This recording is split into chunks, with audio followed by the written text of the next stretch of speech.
गांधी के ट्वीट पर BJP media cell के प्रमुख अमित मालवीय ने पलटवार किया है। उन्होंने कहा कि कांग्रेस राज में हुए दंगे क्या भूल गए राहुल गांधी। अब से कुछ ही वक्त पहले राहुल गांधी ने बीजेपी सरकार पर निशाना साधते हुए एक ट्वीट किया था, जिसमें उन्होंने लिखा था कि 2014 से पहले लिंचिंग शब्द नहीं सुना था।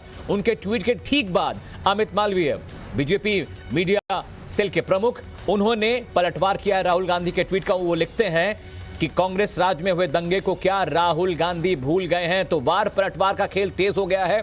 चुनाव नजदीक है, विपक्ष के हर वार का जवाब बीजेपी दे रही है और एक बार फिर से राहुल गांधी के ट्वीट का अमित मालवीय ने बेहद तीखा जवाब दिया है। अमित, वार पलटवार तेज हो चुके हैं।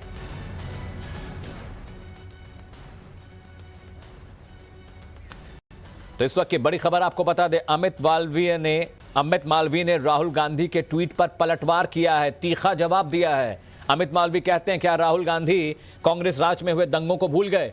अब से कुछ वक्त पहले ही राहुल गांधी ने एक ट्वीट किया था, जिसमें उन्होंने लिखा था कि 2014 से पहले उन्होंने लिंचिंग शब्द सुना नहीं था। और देखिए अमित मालवीय ने जो ट्वीट किया है वो लिख रहे हैं कि कांग्रेस राज में कब कब दंगे हुए। अहमदाबाद में 1969 में, जलगांव में 1970 में, मुरादाबाद में 1980 में, नेली में 1983 में, भिवंडी में 1984 में, दिल्ली में 1984 में, अहमदाबाद में 1985, भागलपुर 1979, हैदराबाद 1990, कानपुर 1992 और मुंबई में हुए दंगों का जिक्र कर रहे हैं।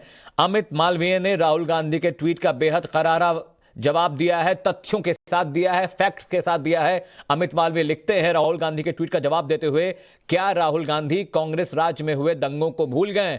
और अमित मालवीय ने बाकायदा दंगों की तारीख के साथ साथ शहरों के नाम का भी जिक्र किया है कि कब किस शहर में दंगे हुए। और मेरे वरिष्ठ सहयोगी अमित कुमार मेरे साथ जुड़ रहे हैं इस खबर पर बातचीत के लिए। अमित, वार पलटवार तेज हो गया। राहुल गांधी ने एक लाइन का ट्वीट कर मोदी सरकार पर निशाना साधा तो अमित मालवीय पूरे फैक्ट के साथ आ गए।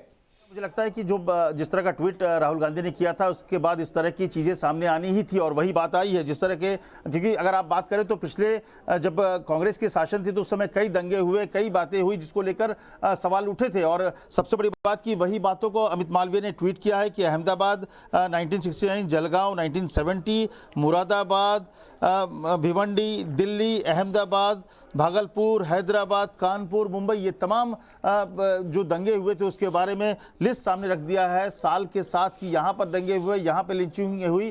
क्या उस समय वो लिंचिंग नहीं थी? क्या उस समय उन्होंने साफ तौर पर this is just a small list in which more than 100 people died under Nehru Gandhi परिवार वॉच। साफ तौर पे लिखा है उन्होंने कि जो सवाल उठाए थे, जिस तरह से राहुल गांधी ने घेरने की कोशिश की थी, तो आप देखिए ये यही ट्वीट है। इसी ट्वीट में उन्होंने साफ तौर पे लिखा है कि कैसे उन जगहों का नाम लेके दिया है कि जहां पर दंगे हुए थे और साथ ही लिखा है कि this is just a small list in which more than 100 people, जिसमें 100 लोग से ज्यादा मारे गए। और ये जैसे ही राहुल गांधी का ये ट्वीट आया था उसी समय से लग रहा था कि ये बातें होंगी, क्योंकि ये 2014 से के बाद जो आप बात कर रहे हैं अभी कांग्रेस के शासन में, कांग्रेस के सरकार में जो लिंचिंग हुई उसके बारे में आप कुछ नहीं कह रहे हैं, उसके बारे में आपने चुप्पी साध रखी है, लेकिन आप सवाल मोदी सरकार की कर रहे हैं। तो ये सवाल उठना था और लाजमी था और अमित मालवीय ने तमाम जगहों का नाम लिया। उसमें मुझे लगता है ये जो लिस्ट है बहुत छोटी लिस्ट है, ये बड़ी लिस्ट होगी क्योंकि कई ऐसे दंगे हुए जहां पर लोगों को इस तरह से लिंचिंग करके मारा गया है।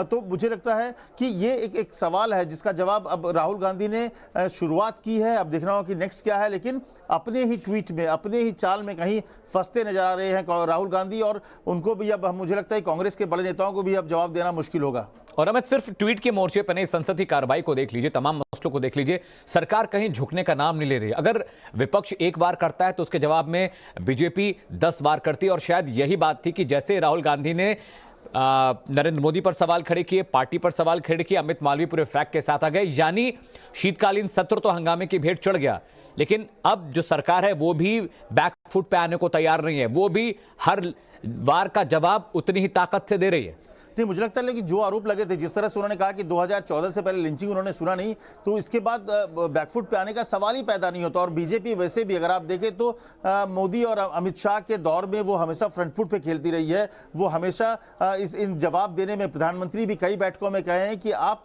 जवाब दीजिए, जो आरोप लगते हैं तर्क के साथ जवाब दीजिए, सिर्फ जवाब के नाम पे नहीं बल्कि तर्क के साथ जवाब दीजिए। और यही बात है, देखिए तर्क के साथ तमाम जो ऐसे मसले थे, जो ऐसे दंगे थे, उनका जिक्र करते हुए एक लिस्ट जारी कर दिया अमित मालवीय ने कि उस समय की बात को आप क्या कहेंगे। तो मुझे लगता है ये एक जो बातें राहुल गांधी ने कही, जिस तरह की बात आप कह सकते हैं कि मधुमक्खी के छत्ते में उन्होंने हाथ लगा दिया, और ये बात आएगी कि उनके शासनकाल में इससे भी बड़ी बड़ी घटनाएं हुई हैं, उसका जवाब देना पड़ेगा कांग्रेस को।